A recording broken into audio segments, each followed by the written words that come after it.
दोस्तों, अमेरिकी विदेश मंत्री मार्को रूबियो ने ये क्लियर कर दिया है कि लेबनान में सीज़ फायर की बातचीत को ईरान से जुड़े किसी भी समझौते से अलग रखा जाएगा। यानी कि यूएस ईरान जो डील हुई है उसमें लेबनान का जो मसला है वो शामिल नहीं है। यानी कि इसराइल कभी भी लेबनान के ऊपर हमला करता है तो ईरान इस बात की शिकायत नहीं कर सकता कि ये यूएस ईरान डील का उल्लंघन है।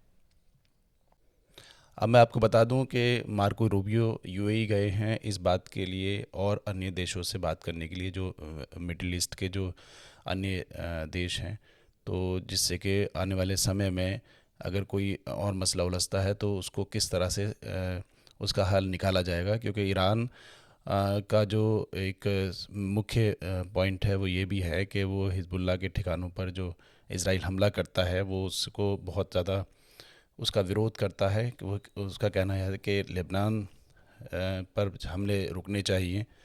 अब देखना यह है कि इसका इन बातचीत से कितना असर पड़ता है और आने वाले दिनों में कहीं ऐसा ना हो कि तनाव फिर बढ़ जाए, क्योंकि कहीं ना कहीं रिस्क अभी भी है और टेंशन पूरी तरह से ख़त्म नहीं हुई है। उधर उधर ख़बर ये भी है कि स्टेट ऑफ हॉर्मुज़ इस टाइम पर पूरी तरह से खुल गया है और अमेरिकी राष्ट्रपति दावा कर रहे हैं कि 19 मिलियन बैरल तेल इस मार्ग से होकर गुजरा है, जो अब तक का सबसे हाईएस्ट माना जा रहा है। यानी कि इससे पहले कभी इतना तेल का जो आवाजाही थी तेल टैंकरों की वो इतनी कभी नहीं हुई थी जितनी अब हो रही है।